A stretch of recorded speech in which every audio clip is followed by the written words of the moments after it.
Olá! Como seria o semiárido sem os açudes, sem as pequenas barragens, sem a transferência da água entre localidades, sem os perímetros irrigados? O programa Conhecer chega com as imagens do Nordeste sustentável, a parte da região que poderia ter sido transformada em deserto, sem moradores, sem animais, sem vegetação, sem vida, e com os projetos que fazem a região produzir e crescer.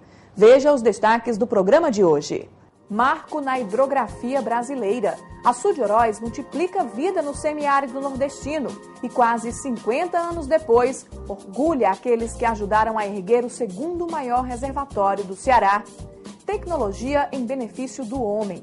A automação de perímetros irrigados facilita o monitoramento das máquinas e estruturas que levam água aos lotes agrícolas.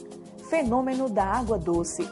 Você vai conhecer a história do peixe mais famoso da piscicultura nordestina, a tilápia. O programa Conhecer está no ar.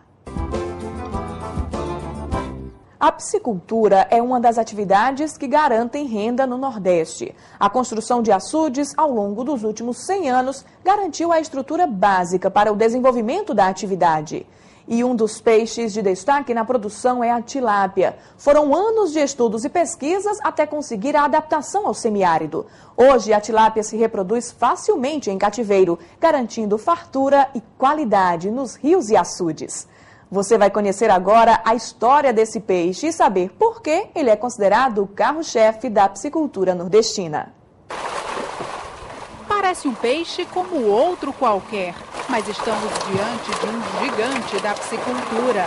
A tilápia tem características que fazem diferença na atividade. É rústica, de fácil reprodução e excelente adaptação. Aqui no Ceará é o carro-chefe da atividade. Segundo o pesquisador Pedro Eimar, responsável pelo Centro de Pesquisa em Aquicultura do DENOX, no município cearense de Pentecoste, a produção de tilápia começou em 1970, quando os primeiros alevinos foram trazidos da Costa do Marfim, na África. Eram apenas 74 peixes, mas eles se multiplicaram. Essas tilápias acabaram invadindo o Brasil por uma capacidade reprodutiva muito grande e de acomodação ao nosso clima, e aí ela praticamente virou moda e ganhou do povo o nome de cará-tilápia, justamente porque ela se parece fisicamente e é da mesma família dos ciclídeos, do acará comum, que o povo aqui chama de cará. Aí quando chegou a tilápia, como se parecia muito, o povo começou a chamar de cará-tilápia. O cará-tilápia se popularizou e foi preciso aumentar a produção. Foi aí que os pesquisadores se depararam com o primeiro obstáculo. O material que foi trazido da África foram 74 animais somente, e certamente todos não sobreviveram. Então, forçosamente houve muitos cruzamentos dentro da própria família. E o resultado disso foi que, depois de algum tempo, depois da tilápia ter tomado conta do Brasil, verificou-se que, do ponto de vista econômico, propriamente dito, da piscicultura comercial, ela estava se tornando inviável. Pedro Eimar foi buscar lá fora a solução para o problema. A tilápia perfeita para o semiárido era tailandesa. Desta vez, a bagagem de volta foi bem maior que a do passado. Em vez de 74 alevinos, ele trouxe 13 mil. É uma possibilidade muito mais ampla de manter a variabilidade genética. Aprendemos com ele a técnica de preservação da variabilidade genética, trouxemos isso para cá e hoje a tilápia é a realidade que é. A tecnologia que veio da Tailândia trouxe aqui para o Ceará fartura de peixes. É possível produzir em um só dia 100 mil larvas de tilápia, o que garante peixe para o abastecimento humano, para as pesquisas e para o povoamento de açudes, rios e lagoas. A capacidade produtiva é impressionante. Se todos os reservatórios cearenses precisarem de peixe ao mesmo tempo, há como atender à demanda. O Ceará é hoje o maior produtor de tilápia do Brasil. O Centro de Pesquisa de Pentecoste domina a tecnologia de reprodução do peixe com precisão. O ciclo reprodutivo, que dura 24 dias, começa nos tanques de repouso. Aqui, os peixes passam 10 dias sendo alimentados fartamente. É uma espécie de preparação para o acasalamento.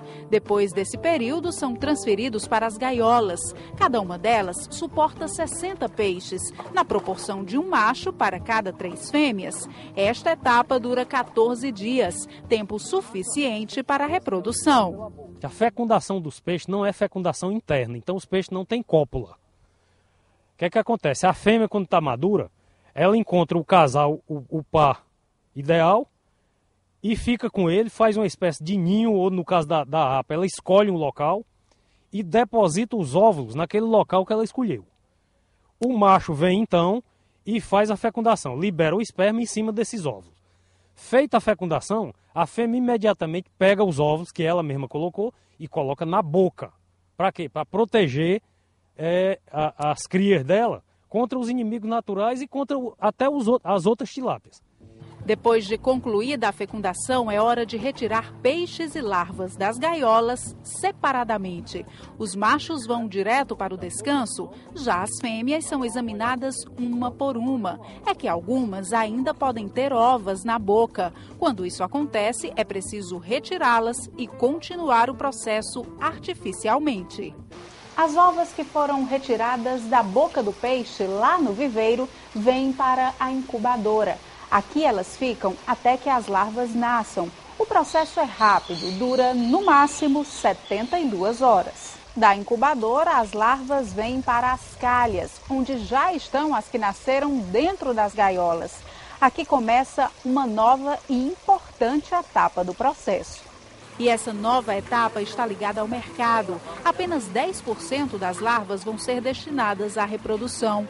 Os outros 90% vão para a engorda, são destinados ao consumo. Para isso, precisam ganhar peso e tamanho. Os pesquisadores constataram que os machos se desenvolvem 30% mais que as fêmeas. Daí a necessidade de levar para a engorda apenas peixes machos. É feita uma reversão de sexo à base de hormônio.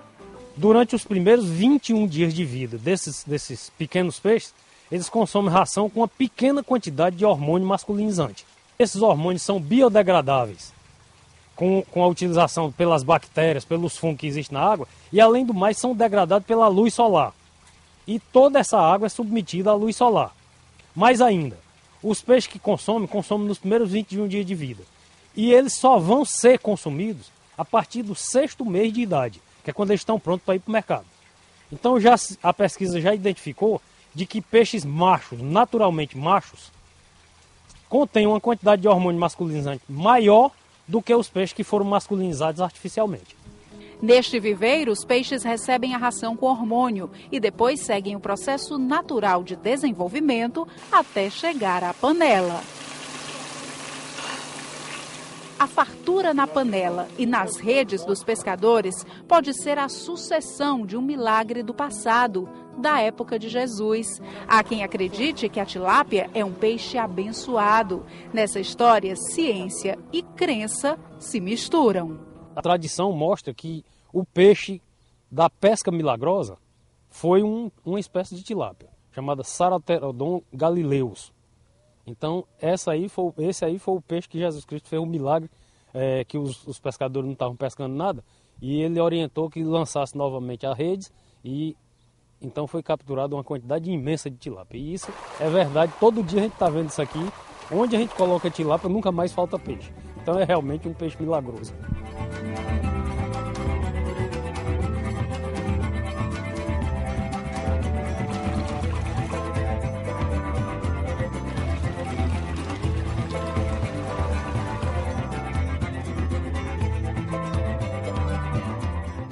No próximo bloco, tecnologia rural. No Rio Grande do Norte, o processo de automação garante o monitoramento do perímetro irrigado Baixo Açu pela tela do computador.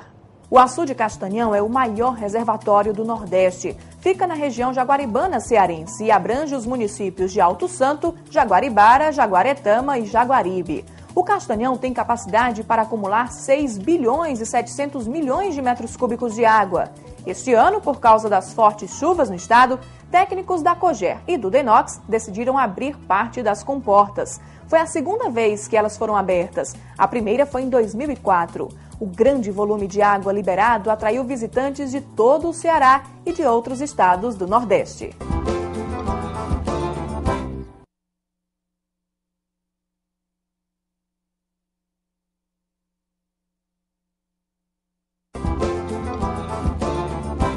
Tecnologia rural. A utilização de máquinas no campo faz parte do processo produtivo. Elas preparam a terra, transportam safras, beneficiam produtos.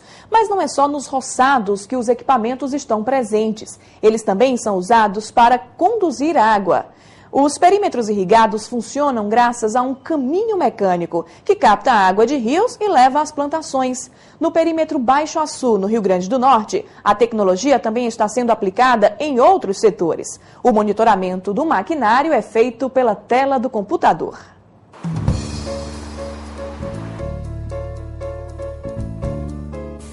Há 100 anos, era improvável uma imagem tão forte de combate à seca e aproveitamento da terra.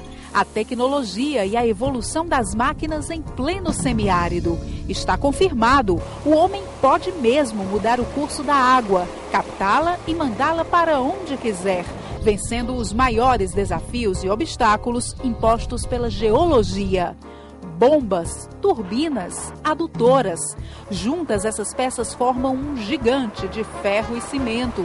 O ambiente lembra uma indústria, mas todos esses equipamentos estão na zona rural. Basta olhar em volta. Os habitantes naturais marcam o território. O caminho mecânico foi aberto no meio do mato, pelo homem, para transferir água para lugares onde a natureza negou. É essa estrutura que abastece os chamados perímetros irrigados, grandes áreas de terra divididas em lotes, onde pequenos agricultores, empresários rurais e técnicos agrícolas plantam e colhem o ano inteiro, independente da chuva. Mas para entender melhor como essa água chega até aqui, é preciso acompanhar todo o percurso. A água que abastece os perímetros vem de rios, que são represados e perenizados por açudes para seguirem seus cursos. A captação de água para os perímetros irrigados é feita nas estações principais, que ficam às margens dos rios.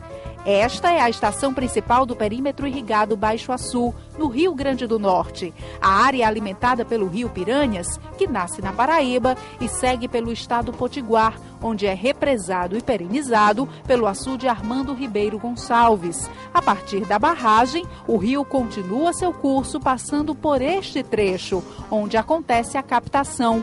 Depois do período de chuva, os bancos de areia atrapalham um pouco o processo. Os resíduos podem prejudicar os equipamentos. Para resolver o problema, será implantado aqui um sistema de filtragem. Um sistema de filtragem subterrânea para captar a água do rio Piranhas, onde a água sai de aproximadamente 2 metros de profundidade desse local que está sendo mostrado agora, do leito do rio, e vai direto para as bombas. Com isso, evita a entrada de produtos não desejados. Nós vamos ter uma água limpa e evita problemas como esse que vocês estão vendo agora nas imagens, banco de areia, que impede que nós façamos a irrigação até que se remova toda essa areia. Além do projeto de melhoramento da captação da água, outras ações estão sendo desenvolvidas para potencializar o funcionamento do perímetro, desde a manutenção dos equipamentos feita durante o período de chuva, quando a irrigação é desnecessária, até a automação, ou seja, utilização da tecnologia no monitoramento das máquinas.